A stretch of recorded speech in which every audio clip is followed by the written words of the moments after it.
وذكر فإن الذكرى تنفع المؤمنين.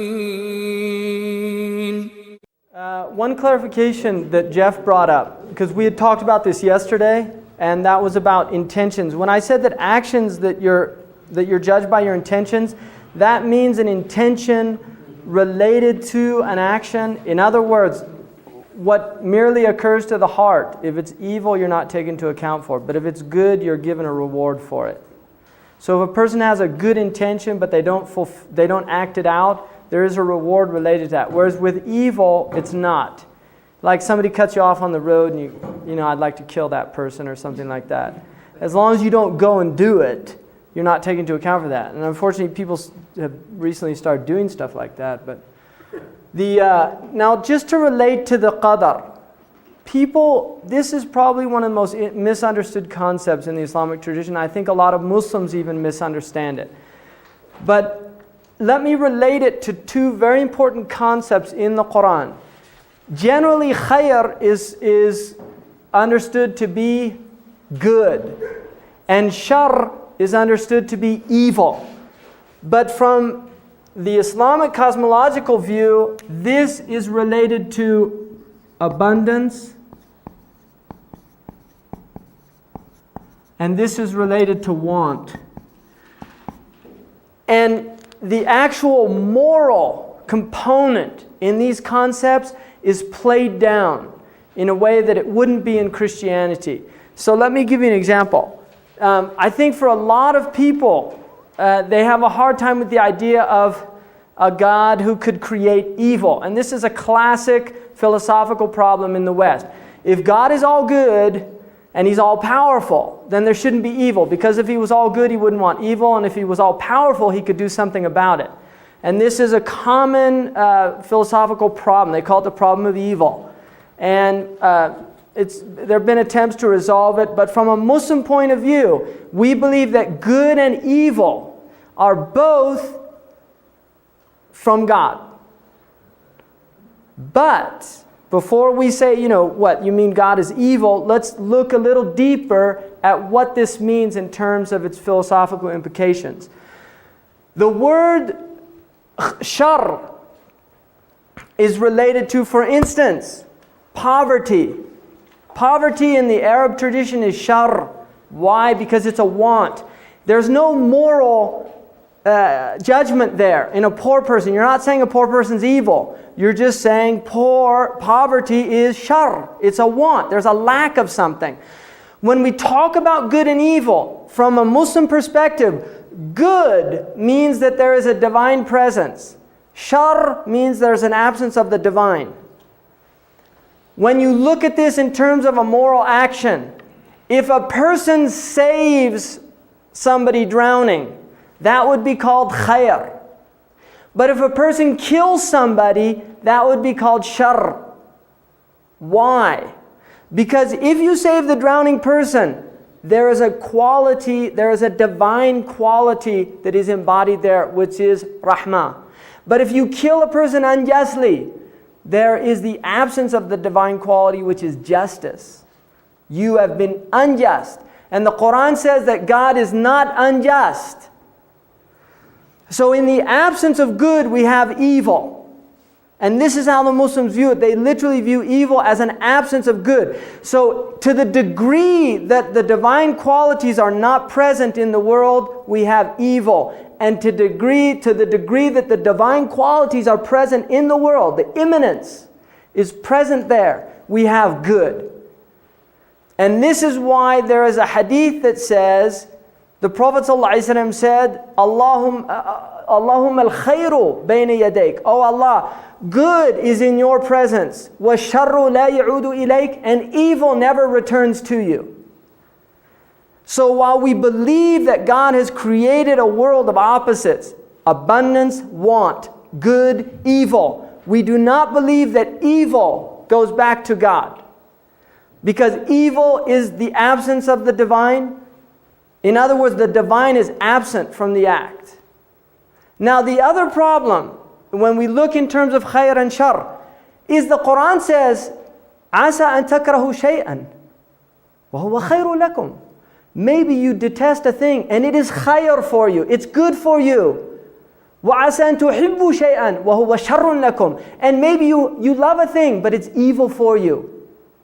And then it says, وَاللَّهُ يَعْلَمُ وَأَنْتُمْ لَا تَعْلَمُونَ. And God knows and you do not know. So there is an idea here in this concept of good and evil that we are in a relative situation. We do not have all of the information here. That one person's evil is another person's good. One person's evil is another person's good. And this happens all over. You can see this. Somebody loses a job, another person gets the job. So for one person it was shar. For another person it was evil, it was good. And this is the nature of the world. Now if you look in terms of the giver of life and the taker of life, if there was no taking of life, then there couldn't be a continuation of life. This is the nature. We generally relate the taking of life to shar. It's a want, it's a lack of. But in relation to the next world, there is a khayr, right? Because death in this world means life in the next world. So this is related to, we are not putting moral components here. We are not judging things for ourselves. Now the Qur'an has given for the Muslims a criterion. It is evil to kill another person unjustly, and a person is taken into account for that and killed. In relation to the big picture, we do not know and we can't make an eternal judgment. We can only make a temporal judgment. We do not know. In other words, if somebody murders another person, and by all outward appearances it was an unjustly murder, that person is taken into account and his life is forfeited.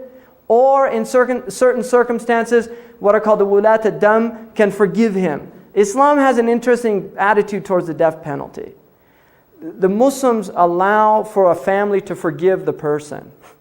So you can't, the Christian ideal of forgiving, and the Qur'an actually says to forgive is higher.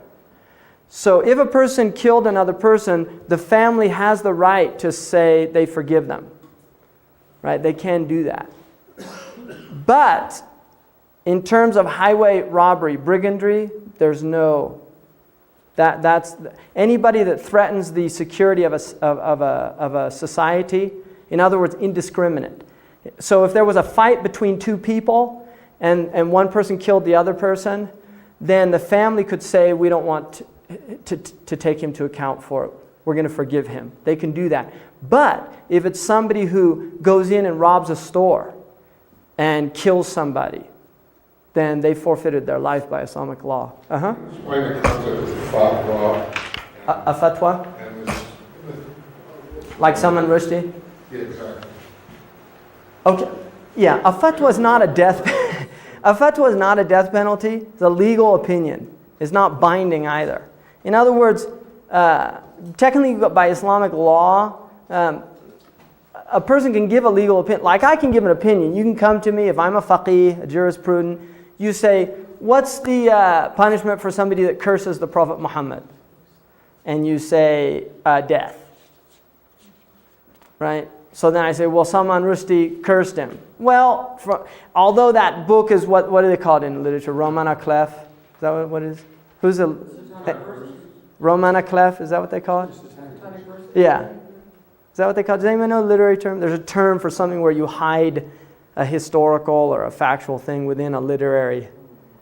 I think it's Roman à clef. I'm not sure though. Anyway, somebody can say, well, he slandered the Prophet Muhammad. Salman Rushdie would say, look, this is a piece of fiction. By Islamic law, that was completely unacceptable. In other words, you have to take people to trial. You can't just kill somebody. Muslims we're not vigilantes. There's actually a procedure. And apostasy has, what's that? I said that you have a difference with the Rushdie, which is clearly an example of the difference between the sacred and the profane. That's one way of looking at it, yeah. I mean, I think, the modern West, I think Norman Mailer actually during that time said, heresy has made us free, long live heresy. In other words, there are a lot of people in the West that see heresy as a good thing. And it's interesting, this gets to this whole idea, because heresy in Greek, heretikos, means to choose for yourself. It's what they call the middle voice in Greek, the verb, heren, which is to choose for oneself. So I choose my own way. I'm not going to choose, the way religion tells me or the way God tells me or the way. I choose my own way. And that is the original meaning of a heretic. Somebody who chose their own way, who did not submit to. And in the West, we certainly have a tradition now, a post-Enlightenment tradition, which is really, we don't have to be subservient and submissive to a church or to some doctrinal authority, some dogma. That the individuals have a right to choose what they believe, to choose how they want to worship, or how they don't want to worship, right? So that's very strong, I think, in modern Western tradition. And a lot of it is a reaction to the abuses of the church during the Middle Ages and the burning of heretics and things like that. There was a lot of that went on. Now in the Islamic tradition, traditionally heresy, there are laws of apostasy. I think they're a lot more difficult to prove, but there is a procedure. You cannot simply condemn somebody as a heretic in Islamic law.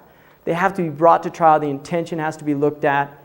Do you see? So, but that's a case where, politics is being used within a religious context.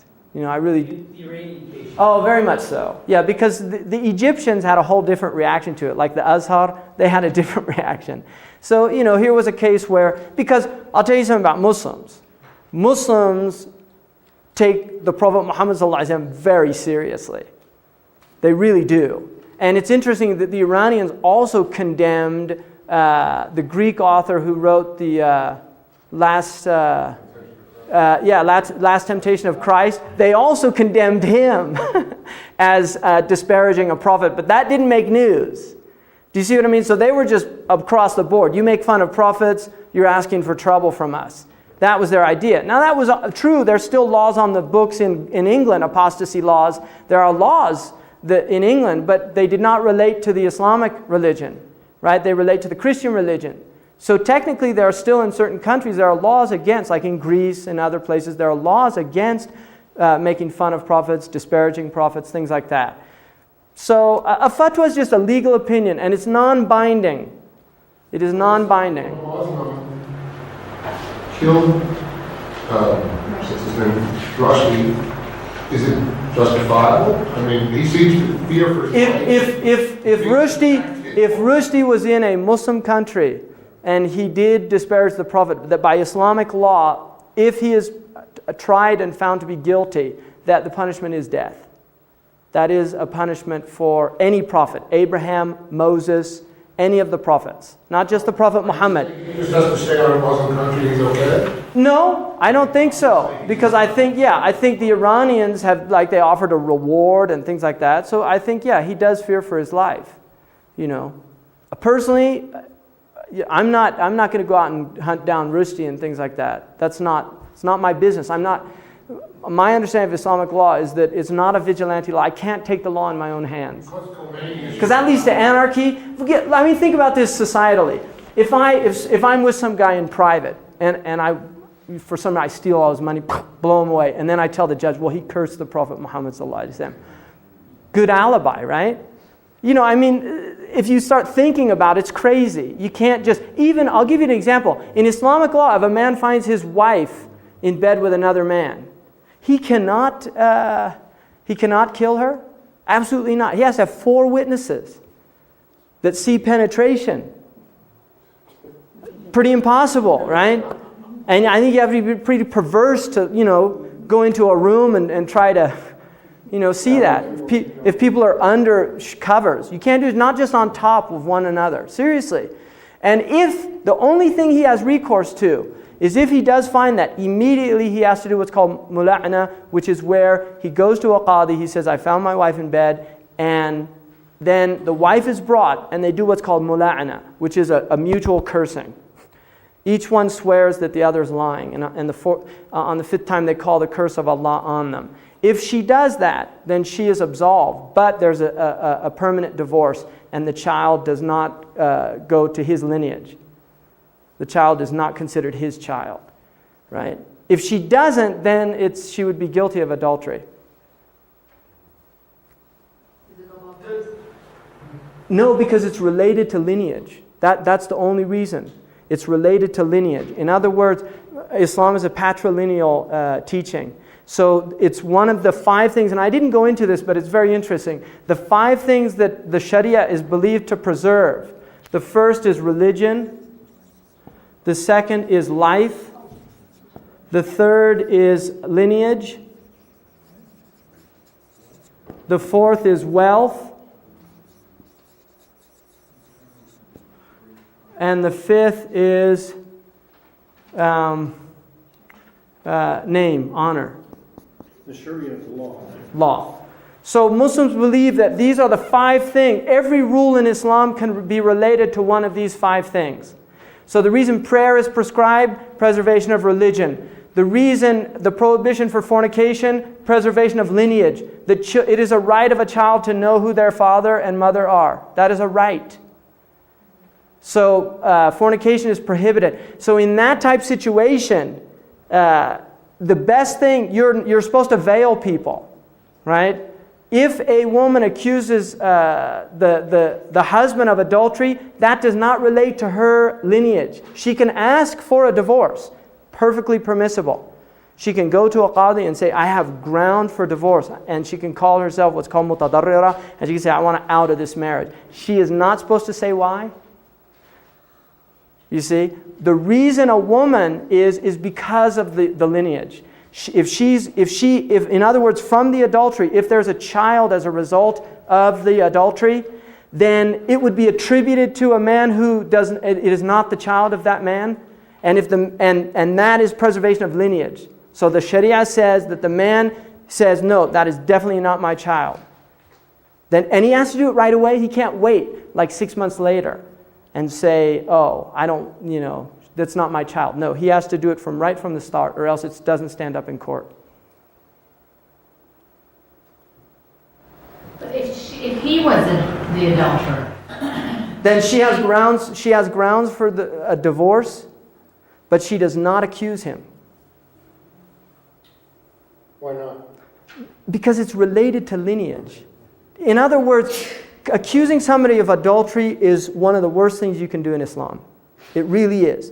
But the only reason that there is a situation where the man can do it is related to lineage, because there is inheritance. A child inherits from the man.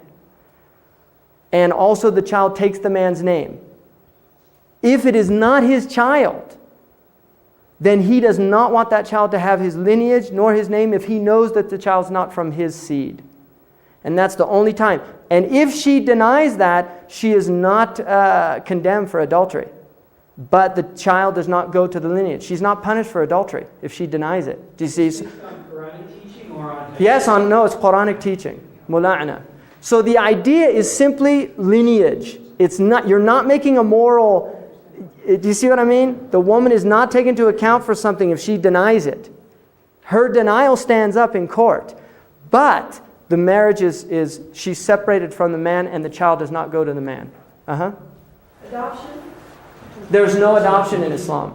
There's what's called wakala, which is where you take care of a child, which is highly encouraged. But the child never takes the name, ever. It's prohibited. And this is because one of the things the Sharia came to do was preserve lineage. The people should know where they come from. And this is why women, it is prohibited for them to change their names in Islam. A woman does not take the name of her husband because it changes lineage. Why is lineage so important? Because it relates to, within any culture, you have honor that relates to lineage. A bastard in Islam is not the same as a child born in wedlock. Shouldn't the honor supersede lineage? I mean, shouldn't there be a respect for life and Well, life is why a child is not aborted, even if it's a bastard child. Life is over lineage. If he bears the stigma. He doesn't bear a stigma. It's not on the child, it's on the parents.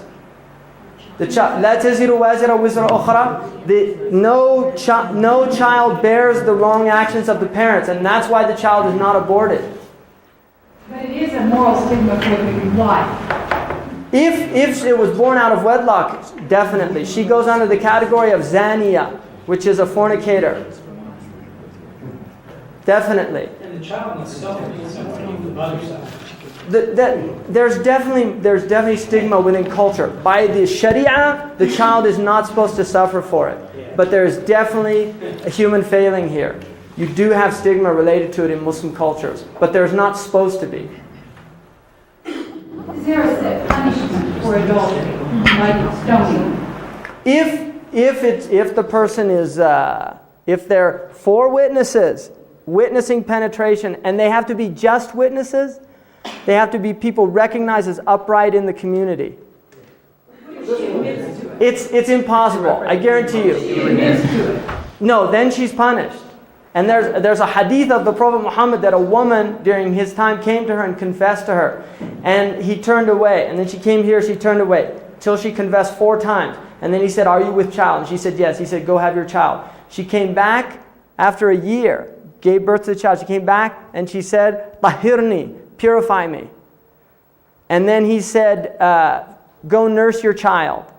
She went 2 years. She came back. And then she said, "Purify me." Because there's an idea in Islam, if you do a grave wrong action, not a minor wrong action, if you do a grave wrong action and you have the had punishment in this world, you're not punished for it in the next world. So what she was saying is, I don't want to take chances of being, whether Allah forgives me or not, I want to be certain that I don't have this in the next world. She said, "Purify me." The woman was stoned, and one of the companions said, "May Allah curse her." And the Prophet said, "Don't say that, because if her blood was spread over this city, there wouldn't be a wrong action remaining in this city." In other words, her tawbah, her repentance was so great. He was saying that her repentance was so great that this entire city would be forgiven had they gotten a portion of her repentance. Now there's another thing, if a person leaves the pit, then there's no stoning. For a person who confessed, if they leave the pit, then you have to cease stoning. Stoning, I guarantee you, it's very rare in the Islamic history. Very few cases, really. I don't understand what you mean, leave the pit. If they're able to get out? No, if they get out during the process, you have to stop. In other words, a person can say, no, I changed my mind at any time. But now a bullet that's been taken as a substitute for stoning. No. That's unacceptable by Sharia. Yeah. Don't stonings happen in Saudi Arabia? You know, this is a gross breach of Islamic law, what takes place there. Okay, so it does happen. They do implement that, but it's a gross breach of, Sharia, you can't just apply piecemeal Sharia. It's a total system, and within a healthy Islamic culture, those things are very rare. For instance, in Islamic law, you don't go alone with a foreign woman. You don't. It's one of the things that is a condition within the society. It's part of the social contract. You don't what? You do not, like, I would not be alone with a woman who is not either a direct relative or my wife. I would not go alone with her. It's prohibited for me in Islamic law. And vice versa, it's prohibited for a woman. So you're saying, what about, when you say go alone? It means I cannot be in a room alone. You're traveling on a plane. That's not alone. You're in a company. Would you give someone a ride? You need a ride back from the action? No, you're not supposed to be alone with a woman. Absolutely not. And a woman is not supposed to be alone with a man. And this relates to protection of honor, so that you are not accused. Because what happens often is your intentions might be perfectly good, but somebody sees you coming out of a room with somebody and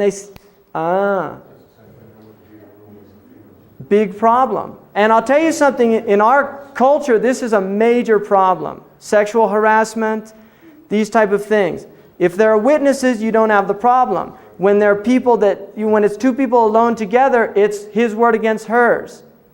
Right? I believe, what was her name? Anita. I believe Anita. You get the society split. Democrats believe Anita and Republicans believe, what was the other guy? And then the thing about it is the man's honor is tainted. Now, I'm not saying, I tend to probably incline to believing Anita, but the point is, maybe she wasn't telling the truth. Maybe she was paid by the Democrats to disparage. I mean, I'm just saying, these are possibilities, right? In that case, here's a man whose honor is destroyed. Or here's a man who for the rest of his life, people are going to scratch their head. Did he or didn't he? Do you see? So the idea of preserving people's honor is very strong in Islam. That a person has a right. It is a fundamental human right.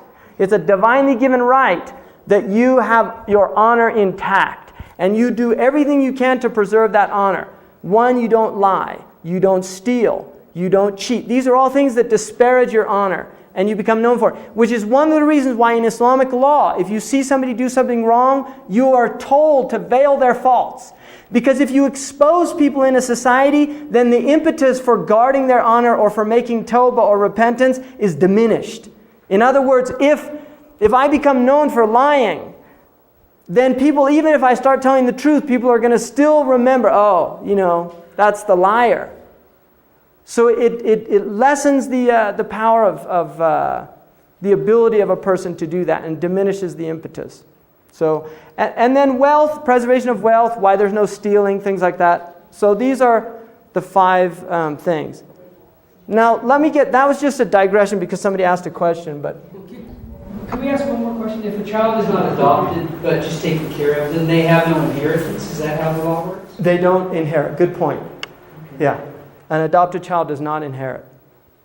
So what do they do? What do you mean? How do they make their way? Well, you're supposed to raise them and give them a job, teach them how to provide for them. I mean, did you get an inheritance? A lot of people don't get inheritance. You know what I mean? The lawyers ate up ours. Because my family kind of got into a fight and ended up, which happens. That's why it's nice in Islamic law. It's all portioned out. You can't fight over it. It's fixed. If he dies, does his wife get all the inheritance? The wife inherits it. She's one of the inheritors. It's related. I mean, inheritance laws are related to the Qur'an directly. The Qur'an determines what portions people get. And the wife does inherit from the husband, yes. All of his wealth. Not all of it, no. The children have portions as well. The man can give 1/3 of his wealth to whoever he wants. The other 2/3 are determined by the Qur'an. So he could get that 1/3. It's up to And it's interesting that a man cannot divorce his wife on his deathbed. If a man has an illness that is called marad makhuf, like cancer, where the terminality is probable, it is prohibited for him to divorce his wife as a way of kind of getting her out of the inheritance or something, spiting her. It's prohibited. No, Islam is very strict about inheritance. And one of the things, if you look traditionally, Hodgson points this out in The Venture of Islam, that Islam actually breaks down monopoly. The inheritance laws are designed so that wealth is not accumulated into one small individual. Like in the 19th century, I want to think about, if you read Jane Austen's novels, I mean, that is a real theme in her novels, the injustice of women being completely disinherited in 19th century England. I mean, remember, this is the age of the Enlightenment. And here's women in 19th century England being thrown out of their houses because there was not a male heir to take care of them. They lost all their money or it went to somebody, the male. Right? This happened very recent in Western civilization. In Islam, the woman has a right to her husband and her father's wealth.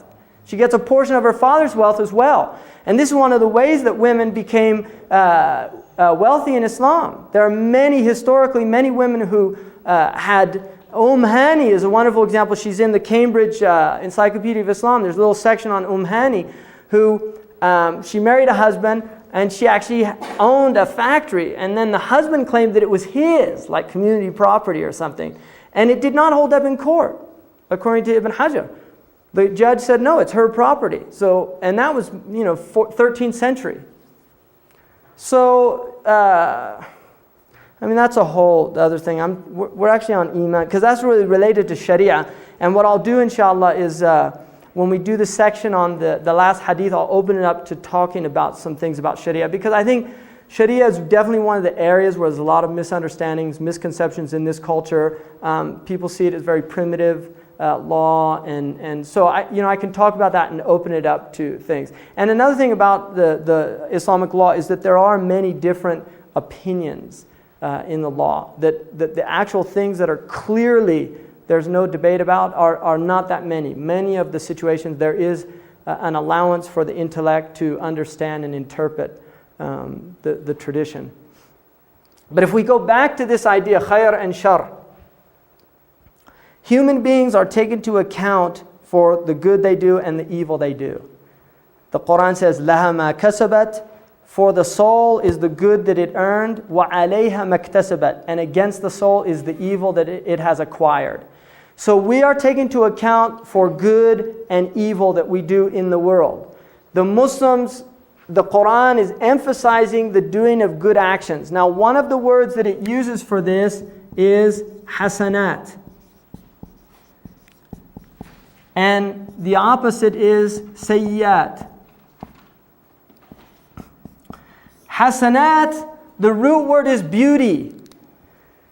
In other words, there's an idea that a good action is a congruous action. It is a harmonic action.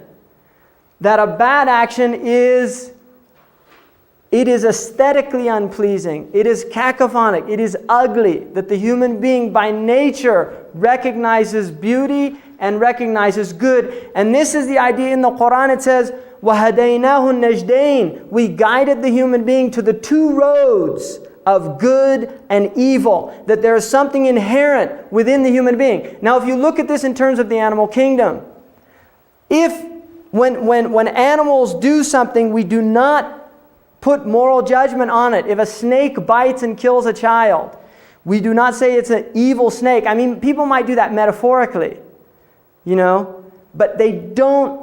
There's not a moral component there. It's simply being itself. And there's Rumi tells a story about the turtle and the scorpion and the frog. Right? They're at the side of the river. And the scorpion asks the frog, give me a ride across the river so I don't have to walk around or across the lake. The frog says, I'm not stupid. If I give you a ride, you'll sting me. And the scorpion says, that's ridiculous. Think about this. If I sting you, we'll both sink and drown. So the frog says that makes sense, takes him across. Halfway across, the scorpion stings the frog. The frog says, why'd you do that? He says, my nature. Right? So the idea then is that there is within the animal world natures that they cannot change. If a lion is hungry and it sees you, it sees lunch. It does not see you as, I'm going to do something really evil today. I'm going to go eat this poor person. It's just fulfilling its nature. When a human being eats another human being, right? Like that guy Dower or whatever his name was. Yeah, Dahmer. There's something we say that is sick. Why? What is the difference between the lion eating the human being and this guy eating the human being? The moral component. We say he should know better. That's a breach of the social contract. The person has gone out of its boundaries. And this is very important because in the Qur'an, there is an idea of hudud, of boundaries, and that the human being is morally bound to stay within the boundaries and not transgress them. And the word in Arabic for an evildoer is fasiq, which comes from a root word when the seed splits and it comes out of the shell. So the fasiq, the evildoer, is the one that splits the protective boundaries of the hudud. Now these are seen, the hudud of Allah, which are the sharia, the sacred law. These are seen as not simply arbitrary laws. Don't do this, don't do that. They are protective laws from the Muslim perspective. These are laws designed to maintain integrity within the society. When the Qur'an says, "La taqrabu zina," do not go near fornication. Why? It says because it's a fahisha, it's a perversion, wasa'a sabila, and it leads down a terrible road. So the idea is that, look, this is not simply an arbitrary law. There are consequences that are related to this transgression that will have wretched effects in your culture and in your civilization. I know that Islam and other faiths reject homosexuality as a perversion. But how do you counter when you talk about the very nature? We all know people that are born as children. You see them acting feminine, they're boys. Or acting nice. Femininity. They have no choice. They just from little kids, you can tell. Femininity is not, there's nothing, it's not encouraged for a male. But a ma'boon is mentioned in the books of fiqh, a feminine person. Somebody who acts effeminate is mentioned that it's undesirable that he leads the prayer. But there's no moral stigma there. You're not saying that this person is bad or evil. When that person makes a choice to transgress boundary. Now, see, the thing is here, the idea of impulse. I don't know because I haven't been, that's not my experience of the world, right? I've been attracted to the opposite sex. That does not mean that I don't recognize a handsome man if I see them. I think it's natural for us to recognize beauty, right? There's an attraction to beautiful people, whether it's a male or a female. I think that's quite normal. From the Islamic perspective, if there is an impulse, then what is demanded of the individual is that they suppress that. So, from the Muslim point of view, if a person does have homosexual impulses or desires, which obviously there are people that have that, the Muslims would say that is the same as somebody having an impulse to steal. That they like something, they want it, and they desire to steal it. They have to say, no, I will not transgress the boundaries. That there are implications. And the implications, there's an idea within Western culture, modern Western culture, that as long as I don't harm anybody else, it's okay.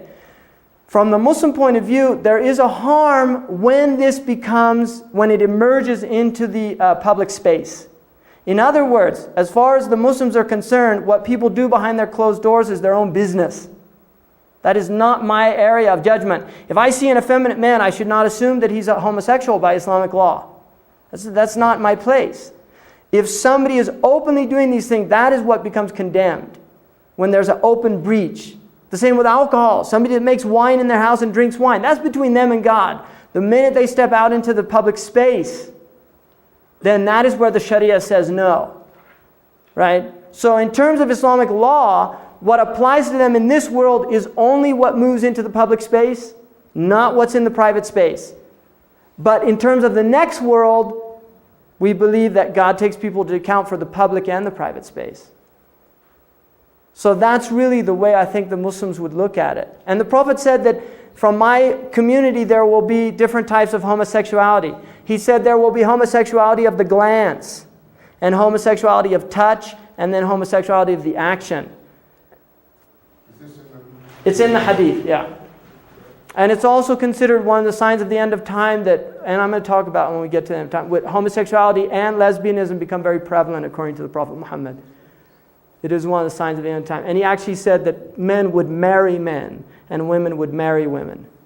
That is in one of the hadiths. Now, in terms of are we predetermined to hell? Or are we predetermined? Which is obviously a question that your students are going to ask you.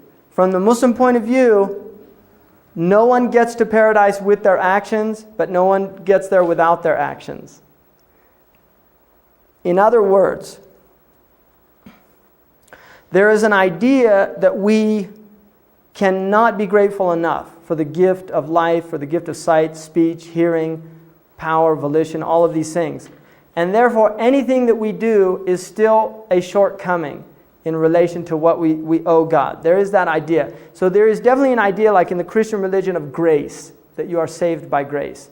The Christians would see it as through the blood of Christ. The Muslims would see it as through the grace of God, right? By the rahmah, the mercy of God.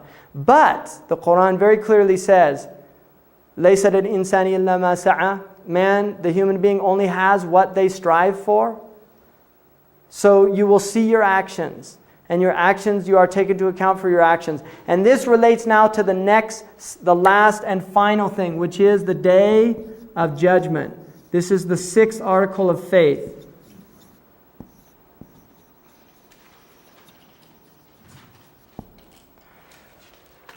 Human beings are fully accountable for their actions. According to the Islamic tradition, there is a day in which all of the souls are resurrected. Now also just to relate this in terms of where the accountability comes in. According to the Quranic view, human beings were brought into the presence of God, and God said, Alastu bi rabbikum, am I not your Lord? And all of the souls answered in affirmation. And this is the proof. And so what happens in this world is the soul is to be reminded of this. It's the parent's challenge to remind the child until it becomes firmly rooted in them that God is their Lord and they should submit to God. If not, then prophets come and they tell people and they should submit to them. The day of judgment is a day when the debts fall due. That is how it's called in the Quran. Yawm ad-Din, the day the debts fall due. The day the debts... Yawm ad-Din. Yeah, it's very similar in the Hebrew, have that as well. Yawm ad-Din. The day the debts fall due. So there is an idea that we are going to be taken into account. Now the Prophet Muhammad said, Hasibu qabla an tuhasabu, take yourself to account before you are taken to account. So there is an idea that the human being can take themselves to account in this world. And is encouraged as a spiritual practice before you go to sleep to go through your day and to ask forgiveness for the wrongs you did and ask for acceptance for the rights you did. That is a highly encouraged spiritual practice within the Islamic tradition. And if one does that with perseverance and sincerity, then that is in a sense a lesser reckoning. It is a way of facilitating the day of judgment. Now there's an idea, I'll just go through the afterlife experience in the Islamic tradition, what happens here.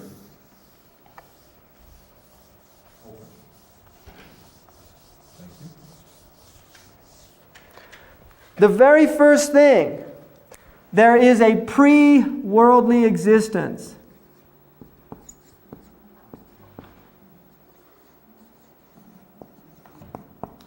And this is the existence of the spirits, the souls, before we came into this world.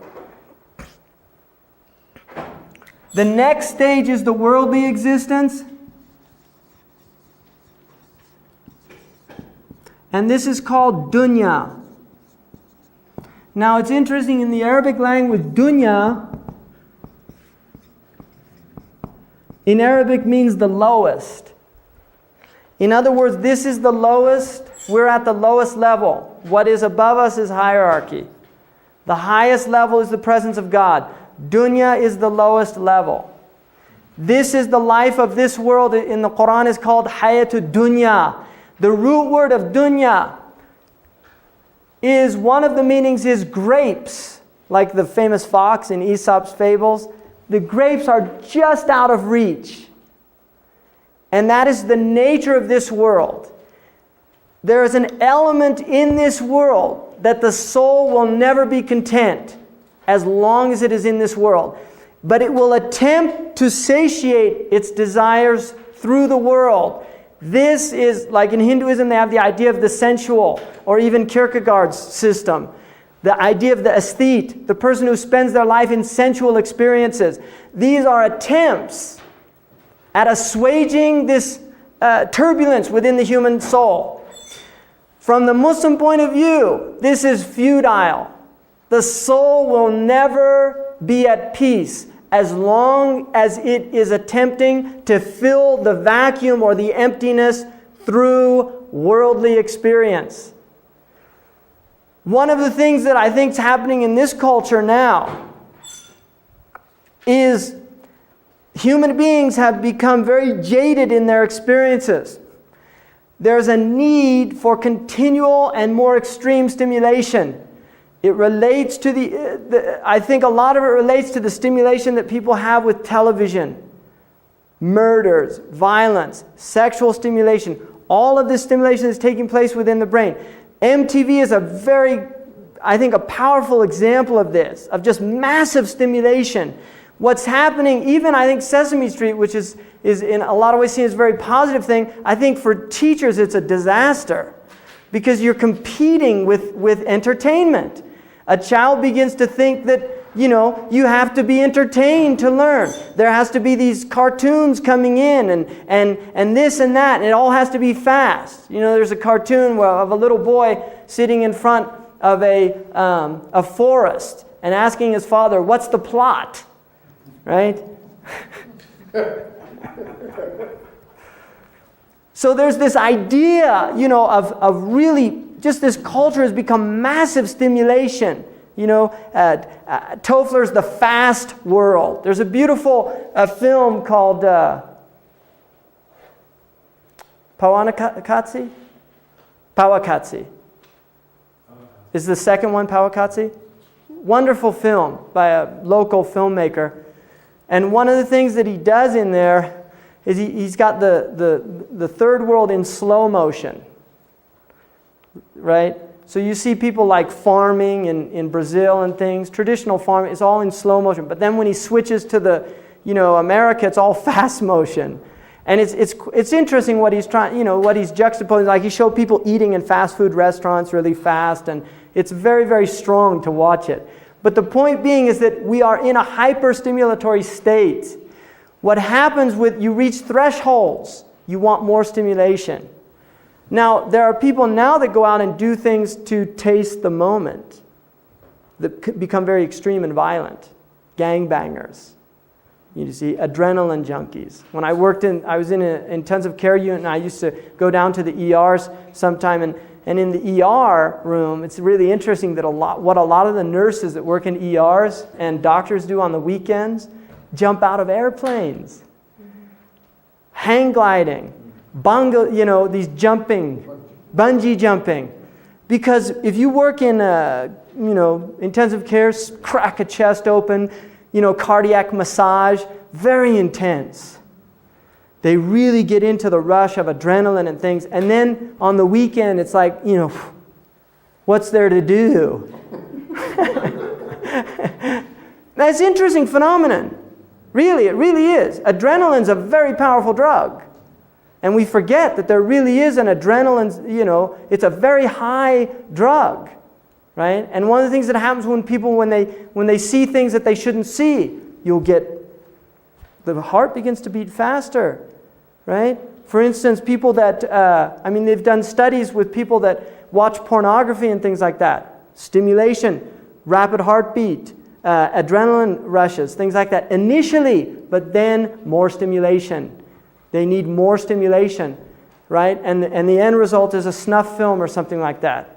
Really, there's people that's what they need to be stimulated. These are very serious, from an Islamic worldview, very serious ways of attempting to assuage this emptiness, to feel alive. Now, for the Muslim, the goal in life is to reach a type of tranquility, not the stimulation. It is to reach a point where the stimulation is not needed for one to feel alive. That what one feels alive through a peace, an inner peace, which is achieved through worship, through prayer and these things. So the dunya is the worldly existence, and the dunya also has 7 stages. The first stage is the infantile stage. Now it's interesting, the word in Arabic for the child is ghulam. The first stage of dunya is ghulam, which means lusty. That's what it means, ghulma, to lust. And this is the infantile state. There's a lust, there's a desire. And then it moves into the young adulthood. That ghulam goes to about 15 years of age, from birth to 15 years.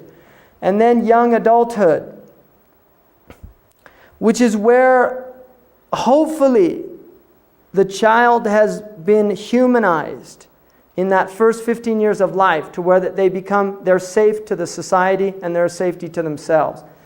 Then it moves to what's called the kahl, or the middle-aged person. What's the second stage called? First is lusty, second is? The second is, it would be like a moving into what's called shabab, and it relates to fire. The second is shabab, and it comes from a root word which means fire. So this is where you have the fire of life. The first would be spring, the second would be like summer. There's a fire, it's heat, it's intensity, there's a lot of energy to do things. The third stage is reaching the kahal, which is related to maturity.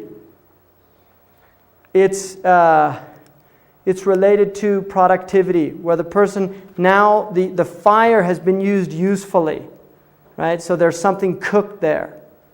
There's been something cooked and it's something worthwhile now. There's benefit to be had. And then you go into the fourth, which is the adulthood, which is a rajul or imra'a, which is full. And this begins at 40, right? This begins at about 35, small window here. So youth is from about 15 to 35. This is 1 to 15. 40 is a very important year in the Islamic view, because it's when the human being is at their full maturity. The intellect is fully mature. The body has reached its full maturity. And now, from this point, you go into the fifth one is where you reach at about 60, and you go into what's called the sheikh period, where the person is now like an elder, somebody who they have wisdom, they have a type of presence within the society that is beneficial. How do you spell that? Sheikh, S-H-A-I-K-H.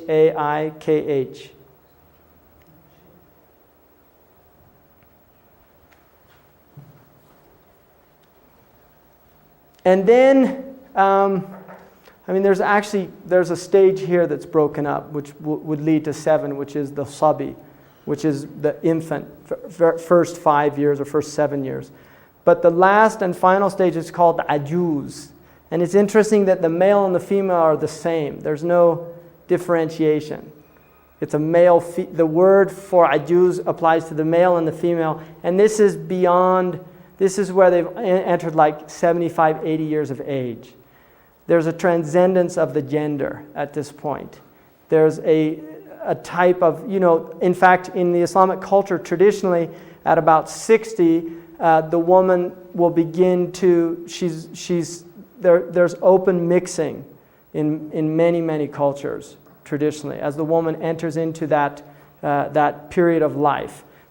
She's considered like there's a wisdom that she should be present, that she should be in that environment. And then ajuz is that last phase. Now death is the third stage. Now the Qur'an says some people die early and others, Allah gives them, extends their life. If a person dies before puberty, they're not taken into account at all. And they're considered for paradise generally. That is the majority view. If they die after puberty, they're taken into account for their actions.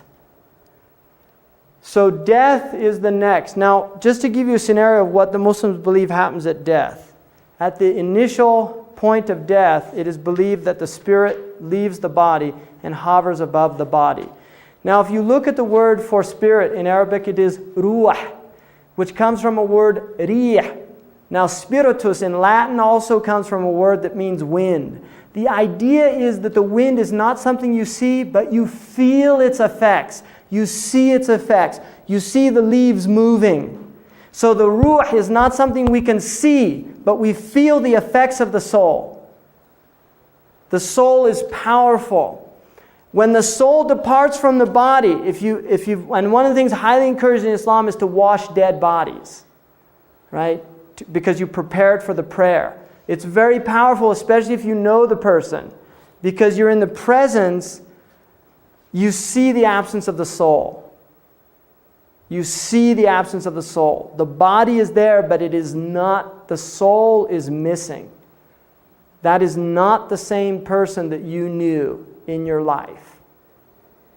Doesn't the same thing, I don't mean, let me figure out how to ask this question. How does one account for the apparent same phenomenon with animals? They die, they're animals. Because animals have soul as well, according to Islam. Okay. Yes, definitely. All things in the world are animated by spirit. Everything, including rocks. The Muslims believe that all the way down that there is a penetration of this divine substance that Allah has animated the world with. That's why everything is a sign of God. If not, if there wasn't this spiritual element within creation, then it would not be a sign of God. It would be absence, it would be death and other. So that's a good point.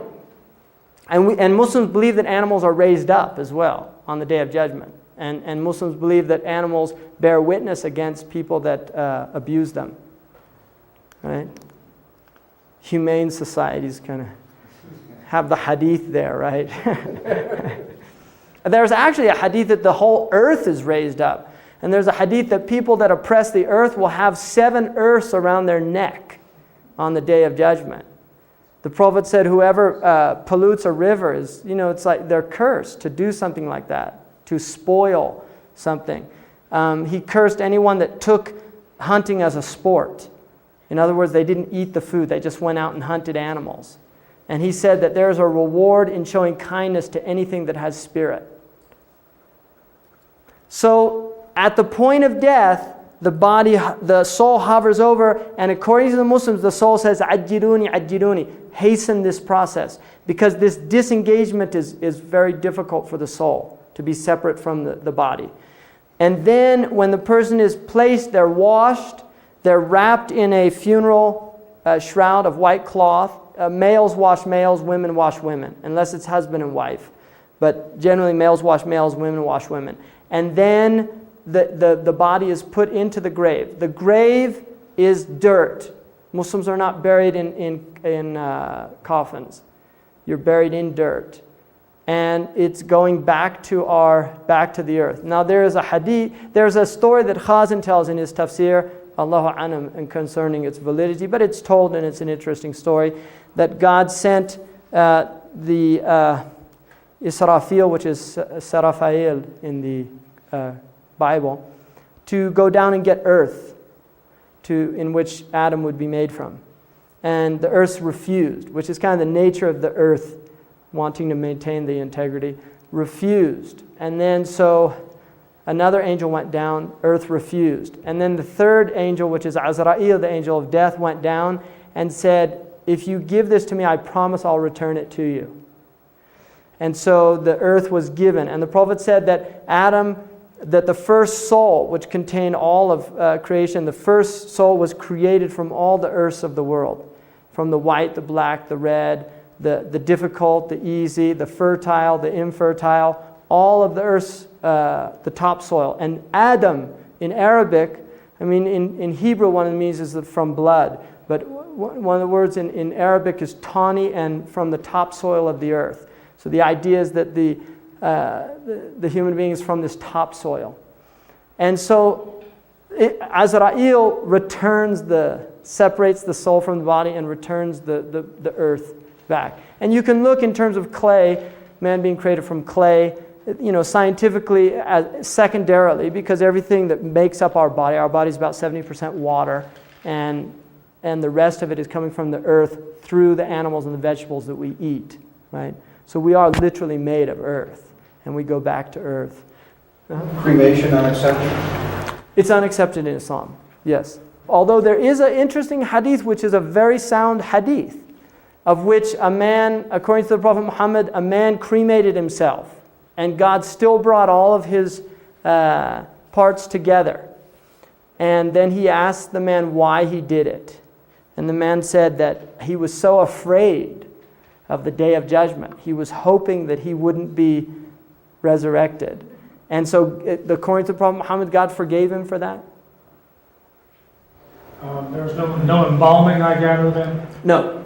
Goes right back into the earth, and preferably the first day. At the point it enters into the grave, the next stage is the grave. It enters into what's called a barzakh, which is an inner space, and now it's no longer in a time-space continuum that we are in. And the soul is reunited with the body. I mean, it's not coming back to life. If you dig up the grave, this is going to be a dead person there. But the soul is reunited with the body, and consciousness is there. And then the grave is either a place in which a window is open to the garden or a window is open to the fire, depending on the individual. And then there is a questioning in the grave. There are two angels, Munkar and Nakir, that come to the grave and question the people. The first question is, who is your Lord? And the second question is, who is your prophet? And the third question is, what is your religion? The fifth is what's called the nafkha.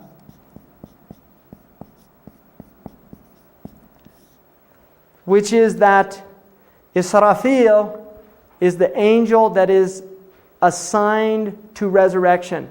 The first nafkha, which is it means literally a blowing. The first blowing is all of the souls die. All of them. So there is an idea that life will stop. And the Qur'an says that just as the universe was expanded, it will be contracted at the end. In scientific terms, kind of like the big crunch, right? That it all comes back. And there is an idea of heat meltdown as well, because it says the oceans boil over, the mountains melt, everything is, there's a heat death. The Qur'an definitely gives an idea of a heat death at the end of time. And then the second nafkha is the resurrection. That there is a resurrection of the souls. And everybody is brought to a plane, which is similar to Arafah. And then the Qiyamah takes place, which is the day of standing. Now the Prophet Muhammad said that this is a day in which people literally some people will be up to here in their own sweat. It's a very intense day of accountability. And everybody says, nafsi, nafsi. Everybody says, me, me. And there's a hadith that a child will go to the parent and say, help me, and the parent says, me, me. That this is a day in which everybody is concerned with their own souls. And then the next stage is what is called the reckoning. According to the Islamic tradition, your entire life will be placed before you. You will see all of your actions and you will be called to account and asked to defend yourself. And according to the Islamic tradition, it says you'll know when your excuses are lame.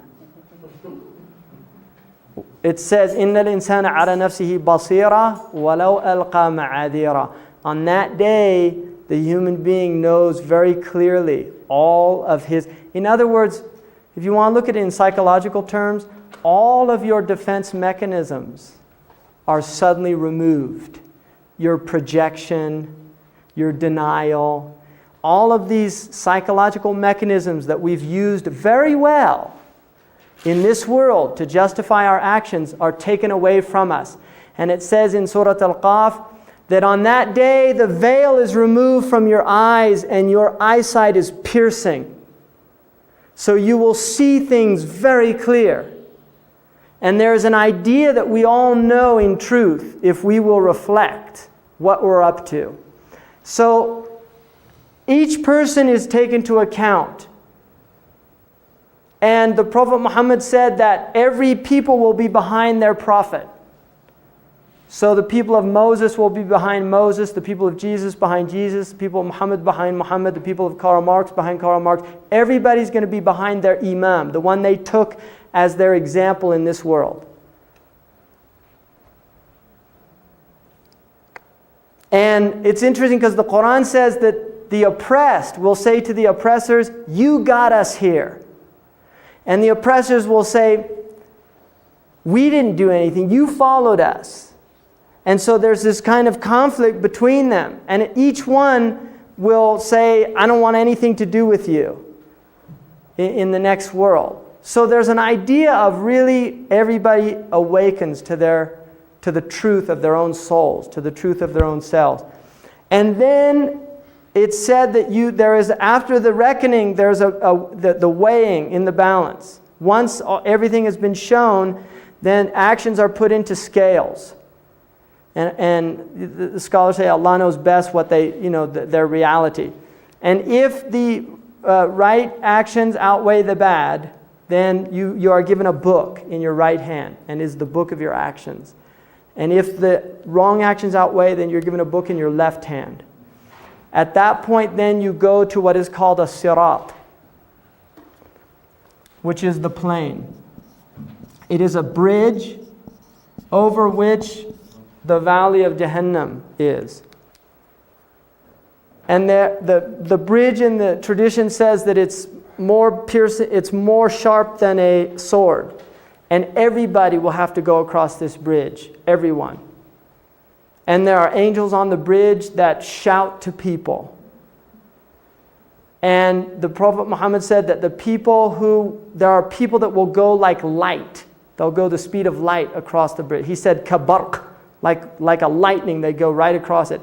There's other people, he said, that will go like a wind. There's other people, he said, that will go running. There's other people that will go walking. There's other people that will go crawling.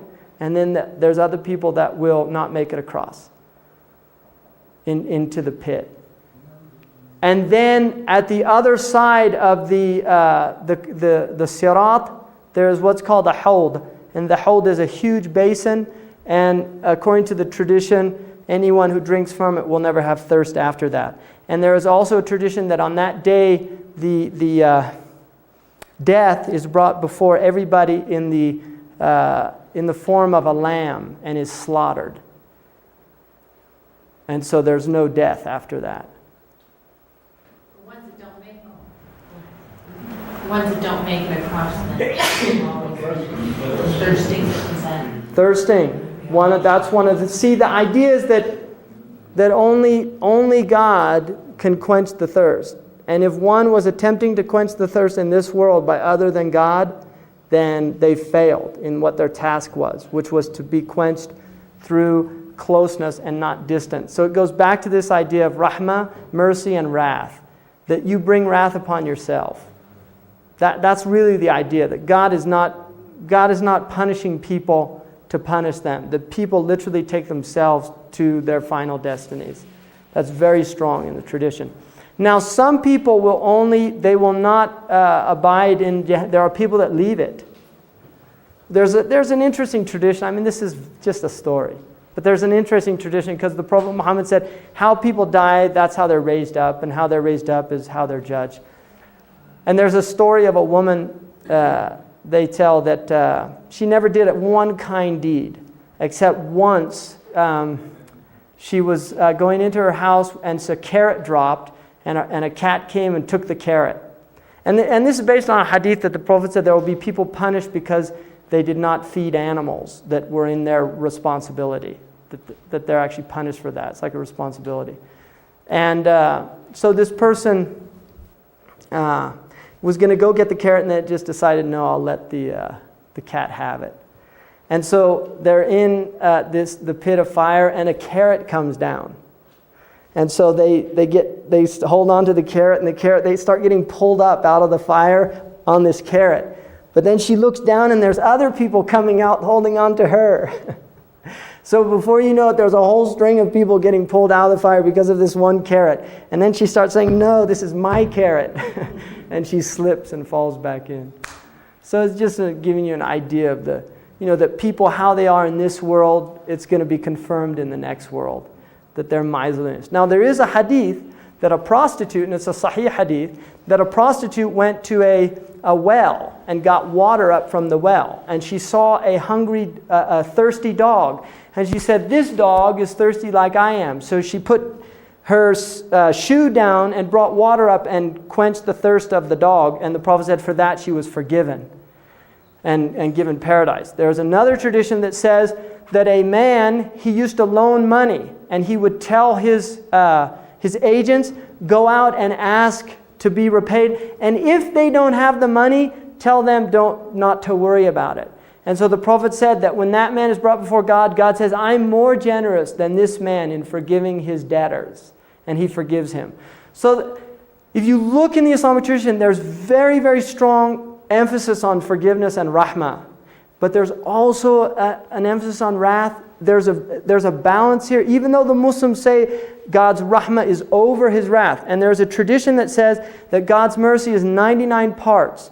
And only one part did he send down to the earth. And by that part of mercy, a mother shows mercy to her child. A foal raises its leg. The mare raises its leg from stepping on the foal. So the idea is that all of the mercy in this world that we see is only one small portion of the mercy of God. So there is a strong emphasis on God's mercy. But there's also a strong emphasis on the wrath. What happens about, say, your citizenship in a country causes problems, pollution, death? Right. Would it be a part of that citizenship? I think there's definitely accountability on all levels. Muslims believe in accountability, that complacency is, the Prophet said, being silent about something is showing contentment with it. So if you're silent about a thing, it means that you're complicit in the action. So unless to speak out against it would endanger your life. So there is an idea that people who feel that I can't, if I speak out, they're going to kill me or something like that, they're forgiven. Although the Prophet said the greatest jihad is to speak the truth in front of an unjust ruler. That is the greatest jihad. So there is definitely an idea of responsibility in one's actions and in what does. And politics is a problem. Henry Thoreau, he got arrested for not paying his taxes because he felt, the government supports slavery and he didn't want to support a government. And they say that Emerson went there, visited him in the jail, and he said, Henry, what are you doing in there? And Henry said, the question is, what are you doing out there? That we do have a social responsibility.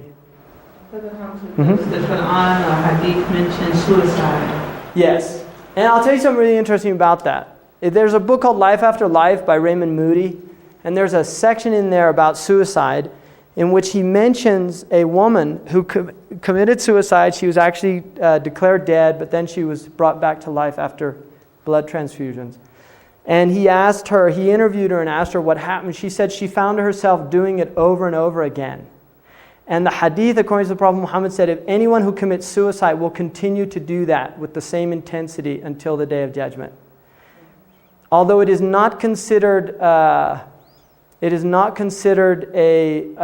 kufr. In other words, the person is not, if a Muslim commits suicide, they're still Muslim, they're buried as a Muslim. But it's one of the worst things that you can do. Also, if the balance of the mind is genuinely disturbed, they're not held accountable. No, absolutely. If somebody anybody who is out of their mind is not held to account by Sharia, right? Half the 20th century. By what standard though? If they're out of their mind, do you need the full witnesses for example? No. In other words, if somebody was clinically depressed to the point where they were non-functional, the accountability, it's hard for the accountability to be, those things, it's just difficult. They're gray areas. But the idea is that if they really are not functioning, that accountability is based on sound intellect, that is part of accountability. And this again, like in Islam, you have somebody who's all their life they've been punished. Since their time they were born, beaten as a child and all these things. They become sociopathic or... From an Islamic point of view, when they reach adulthood, they're accountable. In real terms, we would say, Allahu A'lam, what's going to happen on the Day of Judgment. Because the Prophet said many parents will be taken to account for what they did to their children. You see? Because it is the parents' response. It's a trust. That's why parenthood is so strong in Islam. It's because it's a divine trust. Children are a trust in the hands of the parents. And if they betray the trust, then they can destroy the children. I'm going to open up to question, discussion. If a child dies before puberty, do they go right to heaven? According to the tradition, Abraham takes care of the children who die, the children whose parents are for paradise. Abraham takes care of those children in his hadana, what's called hadana.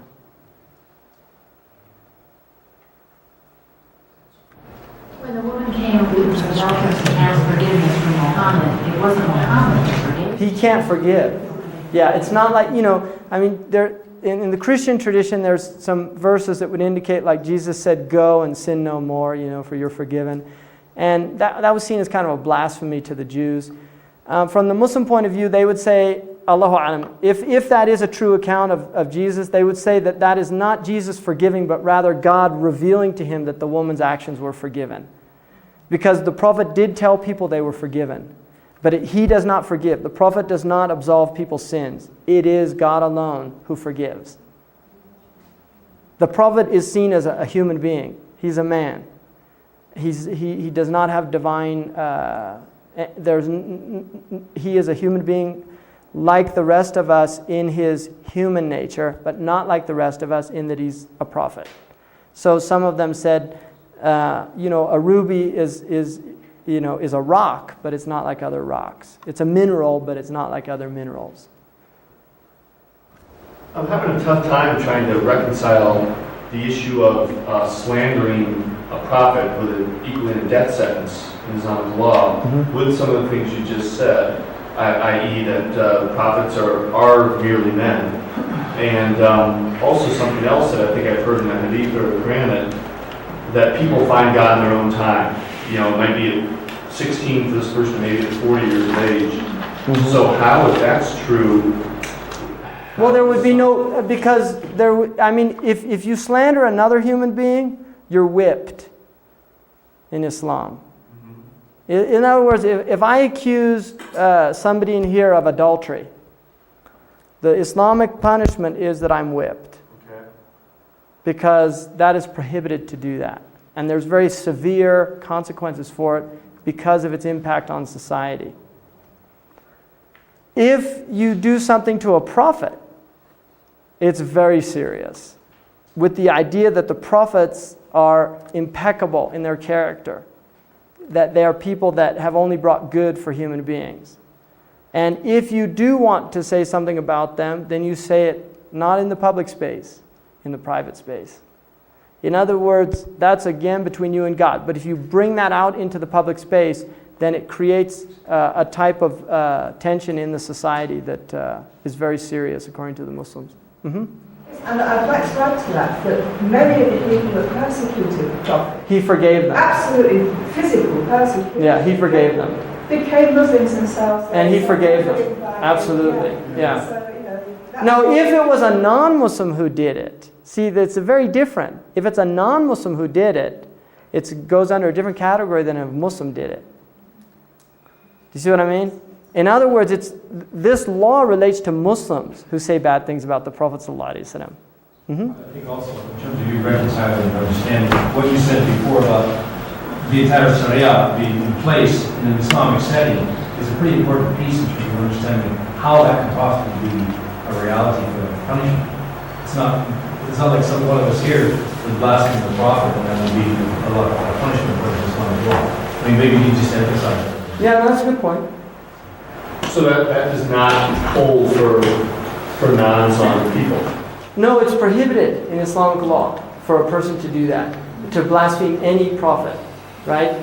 But for a Muslim, it's a death penalty. For a non-Muslim, they are tried, and if they become Muslim, right? If it was towards the Prophet Muhammad, then it's not. If they don't, and they say, that they adhere to that, because it's prohibited for the Muslims even to curse false gods in the Qur'an. It says, "لا تسبوا الذين يدعون من دون الله فيسبوا الله عدوا بغير علم." Do not curse the false gods of other people. And that came later. Initially, the Muslims were saying bad things about the gods. So even for a Muslim, they're not supposed to make fun of Hindu objects of worship. Right? Like laugh about Krishna or Vishnu or Shiva. See, we're not supposed to do that. If it's in the private space, that's another matter. But publicly, I should not do that. I should not disparage what other people hold sacred. Just to bring you back to where you started your talk, you see, these things happen in some Muslim societies, but that is not Islam. It may be Muslims who are completely getting wrong what Islam is supposed to be. Right. Uh-huh. I'm a little mixed up. If a Muslim, the girl in the West Bank last week that threw those pictures of Muhammad as a pig girl in the Quran shoes. I didn't know about that, but I think somebody mentioned it. She's Jewish. She's immigrating from Russia. She's in jail now in Israel for fomenting religious discord. Right. Is there a fatwa put out against her? Well, I heard that in the news. Oh, I don't know what's going on there. I mean, the problem is, for me personally, there is no now in the Muslim world, there is not any government that is implementing Islamic law. Not one. None. Zero. Sudan, I don't know. I mean, I'm not there, and I don't know. But I'd be amazed if they were. You know. But because she's not Muslim, I don't understand. If a Muslim... She would be, in a Muslim country, if that happened, she would be taken to, there would be a trial. You know, it goes against it's like a blasphemy. It goes under those laws, right? Do all those Muslim countries, though, contend that they are implementing Islamic law? Some of them do, some of them don't. Most of them will say that it is the law of the constitution or the state, but none of them do. I think probably the only ones that would claim to is Arabia, like what they call Saudi Arabia now, Sudan, and maybe Afghanistan would probably claim that they do also, and Iran. But I'm going to get into, when I talk about the end of time and how the Muslims view, I'm going to get into that, really discussing really how the Muslims view this period of time traditionally. So, is it 12 now? 12:16. Okay. Well, thank you very much. And